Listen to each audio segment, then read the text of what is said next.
10th का chapter 7 है ना, जिसका नाम है निर्देशांक ज्यामिति। तो सबसे पहले हम लोग इस निर्देशांक ज्यामिति का अर्थ समझते हैं कि क्या मतलब होता है। ऐसे तो हम लोग क्लास 9th में पढ़े हैं इसके बारे में, ठीक है, निर्देशांक ज्यामिति में, कि इसमें हम लोग क्या जानते हैं कि एक नंबर सिस्टम होता है जिसमें एक्स एक्सिस भी होता है और वाई एक्सिस भी होता है। क्या क्या होता है? एक्स एक्सिस और वाई एक्सिस। एक्स एक्सिस को हम लोग क्षैतिज रेखा के नाम से भी जानते हैं, क्षैतिज रेखा क्या नाम से? क्षैतिज रेखा। और वाई एक्सिस को हम लोग क्या कहते हैं? ऊर्ध्वाधर रेखा के नाम से जानते हैं। रेखा के पहले बात कर रहे हैं, ये जो लाइंस दिख रहा है इनके बारे में बात करेंगे। तो यहाँ पे हम बोलेंगे कि जो क्षैतिज रेखा है, कौन सा रेखा? हाँ, जो क्षैतिज रेखा है उसके बारे में, कि जो क्षैतिज रेखा है, रेखा उसको हम लोग बोलते हैं एक्स अक्ष। क्या नाम बोलते हैं इसको? हम लोग एक्स अक्ष कहते हैं। और जो ऊर्ध्वाधर रेखा है उसको हम लोग जानते हैं वाई अक्ष से। कौन सा अक्ष? वाई अक्ष से। तो क्षैतिज रेखा को बोलते हैं एक्स अक्ष और ऊर्ध्वाधर रेखा को कहते हैं वाई अक्ष। ठीक है। अब ध्यान देना ये कि जब हम इन दोनों अक्ष का प्रयोग करते हैं किसी भी जगह को दर्शाने के लिए, जैसे हम बोलेंगे कि अगर इस जगह को हम लोग क्या बोलेंगे, जैसे इस जगह को क्या बोलेंगे, जैसे हम बोले इस जगह, इस पॉइंट का नाम क्या होगा? इस पॉइंट का नाम होगा पहले एक्स के तरफ से और फिर वाई के तरफ से। तो एक्स के तरफ से इसका क्या नाम हो जाएगा? 2, और वाई के तरफ से क्या हो जाएगा? 3। यानी पहले हम लोग दर्शाते हैं एक्स को, फिर दर्शाते हैं वाई को। तो जब हम लोग इस तरह से लिखते हैं तो ऐसे वाला को हम लोग बोलते हैं निर्देशांक। क्या बोलते हैं? निर्देशांक बोलते हैं। याद, निर्देशांक का मतलब क्या हुआ? जिसमें हम लोग किसी बिंदु को दर्शाने के लिए एक्स का और वाई का दोनों का प्रयोग करते हैं। निर्देशांक मतलब हो जाएगा एक्स कोमा वाई। और याद रखना यहाँ एक्स का मतलब होता है भुज। क्या होता है? भुज। और वाई का मतलब क्या होता है? कोटि। क्या होता है? कोटि होता है। तो जब किसी भी बिंदु का निर्देशांक बोला जाता है तो हम लोग उसको एक्स और वाई में लिखते हैं। समझ रहे हो ना? इस तरह से एक छोटा सा ब्रैकेट लगाते हैं जिसमें एक्स बताता है केवल इधर वाला यानी भुज के बारे में, और ये रेखा वाला के बारे में, और कोटि बताता है आपका इस रेखा की संख्या को। 0 से ऊपर धनात्मक होता है, 0 से नीचे ऋणात्मक होता है, 0 से राइट में धनात्मक होता है, 0 से लेफ्ट में ऋणात्मक होता है। हम लोग क्लास 9th में ऐसा पढ़े हुए हैं कि जब ये दो रेखा आपस में मिलते हैं तो जिस जगह पे मिलते हैं हम लोग उसको मूल बिंदु कहते हैं। क्या कहते हैं? मूल बिंदु कहते हैं। इस पॉइंट को हम लोग कहते हैं मूल बिंदु। और याद रखना कि मूल बिंदु का जो निर्देशांक होता है वो कहाँ पे मिलता है? 0 0। देखो एक्स वाला रेखा में ही 0 है ये, और वाई वाला रेखा में भी 0 है। मतलब याद रखना है कि मूल बिंदु का निर्देशांक क्या होता है? तो 0 0 होता है। चलिए लिख देते हैं कि मूल बिंदु का निर्देशांक, तो मूल बिंदु का निर्देशांक होता है 0 0। इसका मतलब यहां हुआ कि x का मान भी 0 है और y का मान भी 0 है। तो बात तो समझ में आ रहा है यहां तक? क्षैतिज रेखा को x अक्ष बोलते हैं, ऊर्ध्वाधर रेखा को y अक्ष कहते हैं। ये दोनों के जब बिंदु को मिलाते हैं तो उससे निर्देशांक बनता है। क्या बनता है? और जो दोनों रेखा जिस बिंदु पर कटता है उसको हम लोग मूल बिंदु कहते हैं। कौन सा बिंदु? हाँ, और मूल बिंदु को हम लोग कौन से दर्शाते हैं? हाँ, मूल बिंदु को हम लोग 0 0 से दर्शाते हैं। अब यहाँ ये बात याद रखना है कि जब ये दोनों रेखाएं आपस में कटता है, देखो ऐसा 4 घर दिख रहा है, बन रहा है ना, इसको हम लोग कहते हैं चतुर्थांश। क्या कहते हैं? हाँ, मतलब दोनों रेखाओं के मिलने से क्या बनता है? दोनों रेखाओं के मिलने पर चतुर्थांश बनता है। चतुर्थांश। और कई चतुर्थांश बनता है? 4 चतुर्थांश बनता है ना। इसीलिए हम लोग इसका नाम देते हैं, जो यहाँ वाला होता है ये पहला चतुर्थांश कहलाता है। पहला। यहाँ वाला क्या कहलाता है? दूसरा। यहाँ वाला क्या कहलाता है? तीसरा। और यहाँ वाला क्या कहता है, चौथा चतुर्थांश। तो ध्यान देना है कि इस चतुर्थांश में हम लोग जो भी बिंदु लेते हैं ना, वो x का और y का दोनों धनात्मक आता है कि नहीं, क्योंकि इधर x भी धनात्मक है, इधर y भी धनात्मक है, तो यहाँ जो भी आएगा वो क्या आएगा, प्लस में आएगा, प्लस में 2 प्लस में 3। लेकिन जब यहाँ वाला इस खाने में अगर बात करेंगे ना, इस घर वाला में, इस चतुर्थांश में, तो इधर से आएगा माइनस में x का और y का मिलेगा प्लस में। मतलब अगर कोई भी अगर हम लोग बिंदु लिखते हैं, जैसे इधर से लिखेंगे तो ये x वाला पहले लिखते हैं, तो ये क्या कहलाएगा, माइनस में 3। इधर से y लिखेंगे क्या कहलाएगा, 3। तो क्या देखने को मिला कि शुरू में रहता है माइनस और बाद में क्या रहता है, प्लस। इसमें क्या था कि शुरू में भी प्लस था, x का भी मान प्लस में है और y का भी मान प्लस में है। लेकिन जब इस चतुर्थांश की बात करते हैं ना, दोनों माइनस में आता है। कुछ भी लिखेंगे इधर से भी माइनस में आएगा, इधर से भी क्या आएगा, माइनस आएगा। यहाँ की बात करेंगे तो क्या होगा, यहाँ पहले आएगा प्लस में, जो भी कुछ आएगा पहले प्लस में आएगा, उसके बाद इधर से क्या आएगा, माइनस में। तो समझ में आ रहा है ना, ये चतुर्थांश का ये जो निर्देशांक है वो कौन धनात्मक और ऋणात्मक होता है, इससे पता चलता है। मतलब अगर हमारे पास कोई बिंदु दिया रहेगा तो बिंदु देख के हम लोग पता कर लेंगे। अगर ऐसा लिख देगा कि -2,5, तो हम लोग पता कर लेंगे कौन सा चतुर्थांश का होगा। x माइनस में है, y प्लस में, तो x माइनस में y प्लस में, मतलब x माइनस में y प्लस, मतलब दूसरा चतुर्थांश का है। तो इससे हम लोग चतुर्थांश पता कर लेते हैं, है ना। अब बात जो हम लोग करने वाले हैं यहाँ पे ये कि अगर मान लीजिए यहाँ हमको कहीं भी ऐसा दो बिंदु दे दिया, जैसे मान लीजिए वाला एक बिंदु यहाँ, एक बिंदु यहाँ, और हमको यहाँ पे बोला जाए कि इन दो बिंदुओं के बीच का दूरी निकाला जाए। क्या निकाला जाए, दूरी निकाला जाए कि यहाँ से लेकर यहाँ का दूरी क्या है, दो बिंदुओं के बीच की दूरी। या फिर एक बिंदु यहाँ है और एक बिंदु मान लीजिए यहाँ पे, और हमसे बोला जाए कि ये दो बिंदुओं के बीच का दूरी कैसे निकालना है। दूरी मतलब कितना लंबा होगा, ठीक है। तो इसको हम लोग निकालते हैं दूरी सूत्र से। कौन सा सूत्र से, दूरी सूत्र से। तो इसको समझोगे कि दूरी सूत्र क्या है, ध्यान रखें। सबसे पहले ये देख लो कि दूरी सूत्र जब हम लोग बनाएंगे तो उसके लिए हम लोग का दो इसी तरह अक्ष रहेगा, ये वाला है ना, x अक्ष और y अक्ष। तो x अक्ष और y अक्ष हम लोग को मान लो ये x हो गया और ये हम लोग का y हो गया, सॉरी ये x डैश हो गया, ये हम लोग का y हो गया और ये हम लोग का y डैश हो गया, ठीक है। और जहां दोनों मिलता है उसको हम लोग क्या बोलते हैं, मूल बिंदु बोलते हैं। x डैश y डैश और ये मूल बिंदु। तो अगर हम लोग यहाँ मान लें कि एक बिंदु मेरा यहाँ पे है और दूसरा बिंदु मान लो मेरे यहाँ पे है, और इन दोनों के बीच का दूरी निकालना है। क्या निकालना है, दोनों के बीच का दूरी निकालना है। इन दोनों के बीच का दूरी तो कितना होगा, तो हम लोग इतना तो जानते हैं, अगर ये कोई बिंदु है निर्देशांक तो इसका होगा ना कुछ। तो मान लेते हैं हम लोग अभी कि इस बिंदु का जो निर्देशांक है वो x का मान x1 मान ले रहे हैं और y में y1 मान ले रहे हैं, और यहाँ पे इसका b निर्देशांक का मान लेते हैं, यहाँ वाला को x2 और यहाँ वाला को y2, क्योंकि हम लोग जानते हैं x y तो होगा ही होगा, x का कुछ मान होगा, y का भी कुछ मान होगा। तो जब हम लोग इसको बनाते हैं तो देखो कैसे निकालते हैं इसको, दूरी सूत्र से निकालते हैं। कौन सा सूत्र, दूरी सूत्र। अरे दूरी सूत्र में क्या जानते हैं, ध्यान रखना कैसे हम लोग निकालते हैं दो बिंदुओं का बीच की दूरी को।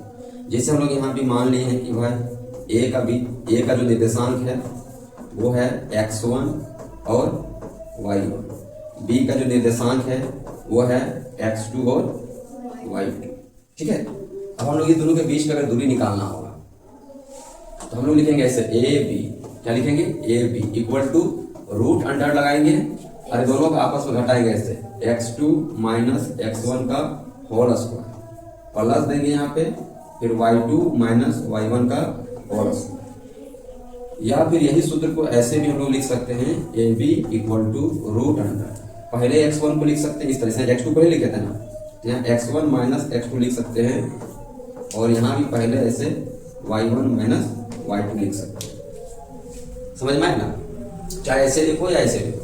अब हम लोग एक उदाहरण लेते हैं कि जिसे हमको दो बिंदुओं के बीच का दूरी निकालना है, तो उसका एक उदाहरण लेते हैं। जैसे यहाँ ध्यान देना कि हम यहाँ a में एक निर्देशांक मान लिए हैं, ठीक है, एक निर्देशांक मान लिए 1 2, ठीक है, और मेरा जो b का निर्देशांक है वो मान लो मेरा 5 2 है ना। अब हमको इन दो बिंदुओं के बीच का दूरी निकालना है, कैसे निकालेंगे, तो सूत्र लगाएंगे A B equal to root under, बस ध्यान देंगे ये मेरा x1 है, ये y1 है, ये x2 है, ये y2 है, ये क्या है, ये x1 है, ये y1 है, ये मेरा x2 है और ये y2 है। तो फॉर्मूला हम लोग देख ही रहे हैं, फॉर्मूला पहले क्या लिखते हैं, x2 माइनस x1, तो यहाँ देखेंगे x2 क्या है 5, x1 क्या है 1, तो यहाँ पे पुट करते रहे, तो पुट करके क्या होगा 5 माइनस 1 का होल स्क्वायर, फिर प्लस देंगे, और यहाँ घटाएंगे तो क्या हो जाएगा 2 माइनस 2 का होल स्क्वायर। अब हम लोग जान रहे हैं यहाँ पे हो जाएगा 5 माइनस 1 तो बन जाएगा 4 का स्क्वायर, और प्लस यहाँ पे बचेगा 2 माइनस 2 0, तो 0 का स्क्वायर क्या होगा 0। अब यहाँ से केवल क्या बच रहा है 4 का स्क्वायर 16। हम लोग जानते हैं 16 से कितना निकलता है 4, मतलब 16 को लिख सकते हैं 4 × 4, तो जब वो 4 बाहर निकलेगा। इससे पता चला कि AB का जो दूरी होगा, मतलब इन दोनों के बीच का दूरी जो होगा, अगर देखा जाए अगर सेंटीमीटर में रहेगा तो बोलेंगे 4 सेंटीमीटर है, मीटर में रहेगा यहाँ पे तो बोलेंगे 4 मीटर है। तो हम लोग इससे पता चला कि दो बिंदु के बीच की दूरी हम लोग ऐसे निकालते हैं। समझ में आया ना कि हम लोग जब कभी भी दो बिंदु दे देगा और बोलेगा दोनों बिंदु के बीच की दूरी निकालो, तो इसी तरह निकालेंगे। और यहाँ जो भी इकाई रहेगा चाहे सेंटीमीटर मीटर, तो यहाँ बगल में लिख देंगे। फिलहाल अभी हम इकाई लिख दे रहे हैं, ठीक है, मतलब जो रहेगा वो आपको लिख देना। सेंटीमीटर रहेगा तो सेंटीमीटर, मीटर रहेगा तो मीटर। पहले ये समझ में आ रहा है ना। यहाँ हम लोग क्या बात कर रहे थे कि जब दो बिंदु दिया रहेगा तो दो बिंदुओं के बीच की दूरी चाहे इस सूत्र से निकालो चाहे इस सूत्र से निकालो, दोनों में क्या आएगा बराबर आएगा। तो ये सूत्र को हम लोग को याद रखना है, ये दूरी सूत्र है और ये भी क्या है दूरी सूत्र, चाहे आप ऐसे बनाओ चाहे ऐसे बनाओ। तो बात समझ में आया। चलो तो क्वेश्चन जो 1 है इसमें है कि बिंदुओं के निम्नलिखित युग्मों के बीच की दूरी ज्ञात करना। तो हम लोग दो बिंदु दिया हुआ है, अब इन दोनों के बीच में क्या निकालना है दूरी निकालना है। तो सबसे पहले हम लोग क्या कर लेंगे, जो भी दिया हुआ बिंदु है उसको लोग मान लेंगे। पहला वाला बिंदु मान लेंगे ए हो जाएगा 2,3। दूसरा मान लेते हैं बी, इसका नाम हो जाएगा 4,1। और याद रखना यही वाला से तुमको मिलेगा x1 और y1, और यहाँ से मिलेगा x2 और y2। तो अगर हम लोग यहाँ से अगर दूरी सूत्र लगाएंगे तो एक बार देखो लिख देते हैं कि फॉर्मूला होता है x2 माइनस x1 का whole square plus y2 minus y1 का होल स्क्वायर। अब देख कर बताओ तो x2 का मान कितना है। हाँ क्योंकि देखो x2 यहाँ है तो इसका मतलब x2 कितना है 4, x1 कितना है 2। अब यहाँ कर देंगे होल स्क्वायर प्लस y2 कितना है 1, y1 कितना है 3, तो यहाँ कर देंगे होल स्क्वायर। यहाँ 4 माइनस 2 कितना हो जाएगा 2, तो 2 का होल स्क्वायर। 1 में 3 जाएगा कितना बचेगा माइनस में 2, माइनस 2 का होल स्क्वायर। तो 2 का स्क्वायर कितना 4, यहाँ भी 2 का स्क्वायर कितना 4। याद रखना माइनस का स्क्वायर क्या हो जाएगा प्लस, कभी भी माइनस रहेगा स्क्वायर रहेगा तो प्लस हो जाता है, इसलिए 2 का स्क्वायर केवल 4 मिलेगा। और 4 प्लस 4 कितना हो गया 8। अब 8 को अगर हम लोग तोड़ना चाहते हैं तो तोड़ के निकाल सकते हैं, कितना टूटेगा 2 का पौना में 4 बार में, और फिर 2 का पौना में 2 बार, मतलब 1 2 3 गो 2 आएगा। अब 3 गो 2 आएगा तो इसका नियम क्या कहता है, रूट का नियम क्या कहता है 2 में से 1 बाहर आएगा, तो 1 तो बाहर आएगा लेकिन 1 तो अंदर में रह जाएगा, तो इतना इकाई आंसर आएगा। समझ में आया ना। तो इस जिस तरह ये ए वाला का बना है वैसे इसका भी बनेगा ना। इसको देखो कैसे बनाएंगे। सेकेंड नंबर, तो सेकेंड नंबर में हम लोग मान लेते हैं अलग नाम देते हैं, पी नाम देते हैं पहला वाला का नाम, तो हो जाएगा -5 को ना 7, और क्यू नाम दे देते हैं सेकेंड वाला का नाम हो जाएगा -1,3। तो समझ में आ रहा है, ये वाला x1 है ये y1 होगा और ये x2 और ये वाला y2 होगा। तो जब हम लोग यहाँ पे लगाएंगे पी क्यू सूत्र लगाएंगे तो फिर से एक बार लिखेंगे सूत्र को x2 माइनस x1 का whole square plus y2 minus y1 का होल स्क्वायर। तो यहाँ जब रखेंगे तो कितना कितना रखाएगा, पहले x2, तो x2 मतलब -1 है और ये -1 माइनस अपन जगह में है और x1 अपने आप में -5 है। तो बताओ यहाँ -5 रखेंगे इसे, इसका सीधा क्या करते हैं दोनों को मतलब माइनस प्लस कर देंगे, क्या कर देंगे हाँ सीधे यहाँ पे ऐसा प्लस कर देंगे। समझ में आ रहा है ना कि कहा प्लस किए थे, देखो दिखाई देते हैं माइनस होगा एगो -5 फिर आ जाएगा ऐसे। समझ में आ रहा है, क्योंकि देखो x2 की जगह -1 है, x2 की जगह क्या है -1 और फिर फॉर्मूला है माइनस और x1 की वैल्यू कितना है -5 है। अब यहाँ क्या हो गया स्क्वायर, यहाँ देखो y2 का वैल्यू कितना है 3, माइनस तो फॉर्मूला का है और y1 कितना है 7। समझ में आ रहा है ना। अभी देखो यहाँ पे एक स्टेप हमको ज़्यादा करना पड़ जाएगा, यहाँ माइनस होगा और यहाँ माइनस माइनस क्या हो जाएगा प्लस में 5 हो जाएगा, और यहाँ से 3 - 7 जाएगा तो माइनस में 4 का स्क्वायर हो जाएगा। 5 में 1 जाएगा तो 4 आएगा, तो 4 का यहाँ पर स्क्वायर बनेगा और ये भी समझो 4 का ही स्क्वायर, क्योंकि माइनस का स्क्वायर क्या हो जाता है प्लस, तो 4 का स्क्वायर होता है 16, फिर यहाँ से हो जाएगा 16 और ये हम जान रहे हैं 16 + 16 कितना हो जाता है 30। अभी 32 को अगर हम तोड़ते हैं, हाँ 32 को देखो तोड़ देते हैं कितना मिलेगा, 2 का टेबल में 16 2 का टेबल में 8, 2 का टेबल में 4, 2 का टेबल में 2, 1 2 3 4 5 वैल्यू मिलेगा इसके अंदर। इसके अंदर जब हम 5 रखेंगे ऐसे 2 2 2 2 2, तो लोग जानते हैं 2 में से एक ना बाहर आएगा। अब 2 में से अगर वो बाहर आएगा, फिर 2 में से वो बाहर आएगा, तो अंदर में रह जाएगा और बाहर का गुना हो जाएगा। कितना देगा 4√2, कितना दे देगा 4√2। तो देखो एक बात और, ऐसे नहीं करना, ऐसे करने से क्या होगा ना, थोड़ा लंबा करना पड़ जाएगा। तो यहीं पे दिमाग लगाना है, ए को 4 स्क्वायर, ए को 4 स्क्वायर, 2 4 स्क्वायर है ना, तो ए को 4 को बाहर कर देना, ऐसा ए को 4 को बाहर कर देना और 1 + 1 समझ के 2 कर देना।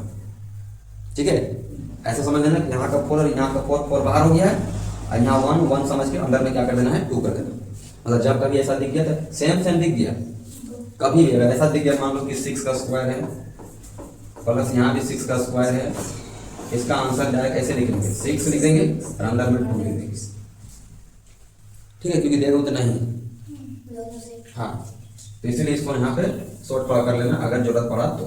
ठीक है, अन्यथा ऐसे तो कर ही सकता है कि जोड़ के फिर जितना आएगा उसको तोड़ेंगे, तोड़ने के बाद जो मिलेगा उसको बाहर करेंगे, बाहर करने के बाद जो बचा आंसर हो जाएगा।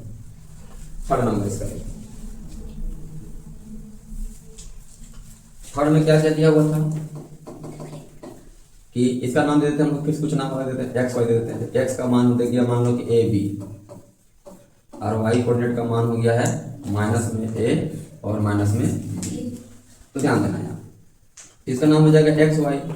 देखो हम लोग इस फॉर्मूला का यूज कर सकते हैं, जरूरी नहीं किसी का यूज कर सकते हैं। ऐसे है, पहले एक्स को लिखेंगे, पहले x1 फिर x2 का होल स्क्वायर प्लस, फिर यहाँ भी पहले y1 और फिर y2 का होल स्क्वायर। अब यहाँ रख दो, अगर यहाँ रखेंगे कैसे कैसे रखा है, पहले x1 कौन है, a है, ये x1 होता है, याद है ऐसा गुना नहीं, यहाँ वाला x1 होता है, यहाँ वाला y1 होता है, और यहाँ वाला x2 होता है, यहाँ वाला y2 होता है। अब बता x1 कितना है, माइनस तो कोई फॉर्मूला से आएगा, तो x2 कितना है, इसके पास फिर माइनस है ना, तो यहाँ क्या हो जाएगा, ये माइनस माइनस प्लस हो जाएगा, ये क्या बन जाएगा a का होल स्क्वायर प्लस, यहाँ देखो y1 कितना है, माइनस फॉर्मूला से आएगा, और y2 खुद माइनस भी है, तो माइनस माइनस प्लस हो जाएगा, यहाँ होल स्क्वायर आ जाएगा। तो अंदर में a तो हो जाएगा 2a का स्क्वायर, यहाँ पे क्या है b तो क्या बन जाएगा 2b का स्क्वायर। ठीक है, तो हम लोग अभी देखो यही बात बोल रहे थे, जब दोनों जगह सेम सेम हो, लेकिन यहाँ सेम नहीं है, यहाँ a है यहाँ b है, लेकिन 2 तो सेम है ना, 2 तो सेम है, तो 2 को बाहर कर दो, 2 को बाहर कर दो, और जो यहाँ बचेगा उसको अंदर लिख दो। ऐसे क्या बचेगा, a का स्क्वायर बचेगा प्लस b का स्क्वायर बचेगा। ये यहाँ समझ में आया कि अभी बताए देखो, जब सेम होता है ना, तो यहाँ से अगर 4 4 बाहर हो गया, तो यहाँ 1 बचा होगा, यहाँ 1 बचा होगा, तो 1 + 1 कितना हो गया 2। तो वैसे ही यहाँ समझ लो कि 2 2 बाहर कर दिए, तो यहाँ बचा क्या, a स्क्वायर, यहाँ क्या बचा b स्क्वायर। समझ में आया ना, तो ये दूरी सूत्र से हम लोग क्वेश्चन नंबर 1 को क्या कर लिए, सोल्व कर लिए। इसमें कोई दिक्कत तो नहीं है, सब समझ में आ रहा है ना कैसे कैसे कर रहे हैं। ठीक है, चलो बाकी दूसरा, तो ध्यान देना क्वेश्चन नंबर 2 का सॉल्यूशन कहता है बिंदु 0 0, क्या दे दिया बिंदु 0 0, मतलब एक बिंदु 0 0 दे दिया है, और दूसरा बिंदु कितना है 36 15 के बीच का दूरी ज्ञात करना है। क्या अब आप अनुच्छेद 7.2 में दिए गए दोनों शहरों ए और बी के बीच का दूरी ज्ञात कर सकते हैं। तो हम लोग देखेंगे अनुच्छेद किधर है किताब में, पहले हम यहाँ देख लेते हैं कि दोनों के बीच का दूरी को निकाल लेते हैं। तो मान लो कि एक दूरी यहाँ पे है जिसका पॉइंट है 0 0, और दूसरा मान लो पॉइंट यहाँ है जिसका मान है 36 50। अरे दोनों के बीच का दूरी निकालने पड़ जाता है, और मान लो ये ए है और ये बी है, तो फिर से तो 2 बिंदु दे दिया ना। अब 2 बिंदु दे दिया तो क्या सूत्र लगाएंगे, दूरी सूत्र लगाएंगे, क्योंकि हम लोग यहाँ मालूम है कि भाई यहाँ हम लोग को मालूम हो गया है कि ए का जो निर्देशांक है वो 0 0 है, और जो बी का निर्देशांक है वो क्या है 36 15 है। हम लोग अगर इन दोनों के बीच का दूरी निकालेंगे तो क्या होगा, सूत्र लगाएंगे x2 - x1 का whole square plus y2 - y1 का होल स्क्वायर। अब यहाँ रखेंगे x2 का मान, तो यहाँ कितना हो जाएगा 36 माइनस 0 का होल स्क्वायर, और यहाँ भी क्या बचेगा 50 माइनस 0 का होल स्क्वायर। अब 0 तो 0 होता है, खत्म हो जाएगा, केवल क्या बचेगा 36 का स्क्वायर, और यहाँ बचेगा 15 का स्क्वायर। अब 36 का स्क्वायर निकालने के लिए क्या करना होगा, 36 को 36 से गुना करना होगा। 36 का स्क्वायर का मतलब क्या होगा, 36 गुना 36। अब इसको गुना करना होगा कि 36 को जब 36 से गुना करेंगे तो कितना मिलेगा, तो 6 से 36 का 6 अपने 3 4 18 19 20 21 216 यहाँ से होगा, 3 6 18 के 8 अपने 1 3 3 9 और 1 10 यहाँ से हो जाएगा।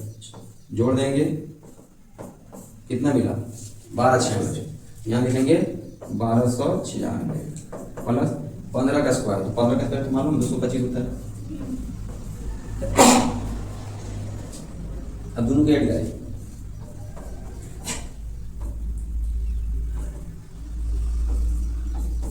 पंद्रह एक्स मिलेगा, कितना मिलेगा। अब बताइए 15 एक्स का मान निकालने के लिए हमको इस 15 एक्स को क्या करना होगा, तोड़ना होगा। तोड़ने के तभी पता नहीं कितना है नहीं है, तो 15 एक्स को तोड़ लेते हैं। तो सबसे पहले तो दिख रहा है 3 से टूट जाएगा, 3 5 15 0 3 7 21। अब 3 का पान टूटेगा, 3 का पान टूटेगा, 3 का पाना में 3 3 9 3 3 9 बोल रहे हैं, 3 1 3 20 हो गया, तो 20 हो जाएगा, तो 3 6 18 होता है, फिर 2 बचेगा 3 9 हाँ टूट रहा है। और फिर ये 13 का पाना सीधे टूटता है 13 पाना, ठीक है। कुल मिला के हम लोग यहाँ पे ये बोलेंगे कि यहाँ पे आ रहा है 3 गुना 3 और 13 गुना 13, तो बढ़िया है, तो 2 मिल जाएगा ना, 3 अब निकल जाएगा तो 13 निकल जाएगा, और 13 से कितना होता है 39, तो 39 इकाई यहाँ पे आ जाएगा। लेकिन यहाँ एक बात बोला था, वहाँ अनुच्छेद जो बोल रहा है वो एग्जाम्पल में है, यहाँ ए का मतलब यही है 0 0 और बी का मतलब है वही 36 15। अब यही दोनों के बीच का दूरी निकालना था, दूरी तो निकल गया ना, कितना, तो बोलेंगे 39 इकाई। वहाँ किलोमीटर में होगा तो किलोमीटर लिख देंगे, और अगर मीटर में होगा तो मीटर लिख देंगे, ठीक है। यहाँ पे 39 मीटर या 39 किलोमीटर, ठीक है। क्या लिखा हुआ है ना, तो यहाँ पे हम लोग लिख देंगे इकाई की जगह पे किलोमीटर। तो ये निकल गया ए बी, मतलब ए और बी मतलब दो शहरों के बीच का दूरी निकल गया। तो ध्यान दोगे, ठीक है। क्वेश्चन नंबर 3 पे ध्यान दोगे। निर्धारित कीजिए कि क्या बिंदु 1 5 2 3 -2 11 संरेखी है। देखो यहाँ पे ये जांच करना कि क्या ये तीनों बिंदु एक ही रेखा में, संरेखी का मतलब है एक ही रेखा में है। अगर तीनों बिंदु एक ही रेखा में होगा तो सीधी सी बात है कि अगर यहाँ होगा एक, अगर यहाँ होगा एक, यहाँ होगा, अगर तीनों बिंदु एक ही वो रेखा में होगा तो पक्का है यहाँ से लेकर यहाँ का दूरी और फिर यहाँ से लेकर यहाँ का दूरी और फिर पूरा यहाँ से लेकर यहाँ का दूरी सेम होना चाहिए, है ना। मतलब यहाँ से लेकर यहाँ का दूरी को जोड़ेंगे और यहाँ से लेकर यहाँ तक, मतलब ए बी को जब जोड़ेंगे किसके साथ, बी सी के साथ, तो पूरा का पूरा किसके बराबर आना चाहिए, ए सी के बराबर। अगर ऐसा आ गया तो इसका मतलब क्या है, संरेखी है। अगर ऐसा नहीं आया तो संरेखी नहीं है। कभी कभी नंबर आगे पीछे रहता है एबीसी, तो हम लोग को ध्यान देना है कि दो छोटा छोटा वैल्यू, कौन कौन छोटा छोटा जो दो वैल्यू आएगा उसको जोड़कर देखना है कि वो बड़ा वाला वैल्यू के बराबर है कि नहीं। बराबर हो जाएगा तो समझ जाएंगे कि वो क्या है, संरेखी है। जो भी दो छोटा छोटा वैल्यू आएगा उसको जोड़ के देखना है बड़ा वाला वैल्यू के बराबर है कि नहीं। अगर बड़ा वाला वैल्यू के बराबर है इसका मतलब कि संरेखी है। तो फिलहाल अभी हम तीनों बिंदु को एबीसी मान लेते हैं। जो मेरा पहला बिंदु इसको ए मान देते हैं, ठीक है। इसका नाम क्या देते हैं, ए। और ए का निर्देशांक हो जाएगा 1,5 और बी का निर्देशांक क्या हो जाएगा 2,3 और सी का निर्देशांक हो जाएगा -2, -11। तो सबसे पहले हम लोग ये दोनों के बीच की दूरी निकालेंगे, ठीक है। इसका किसका, ए बी का। तो सूत्र तो मालूम है ना, क्या है, x2 - x1 का whole square plus y2 - y1 का होल स्क्वायर।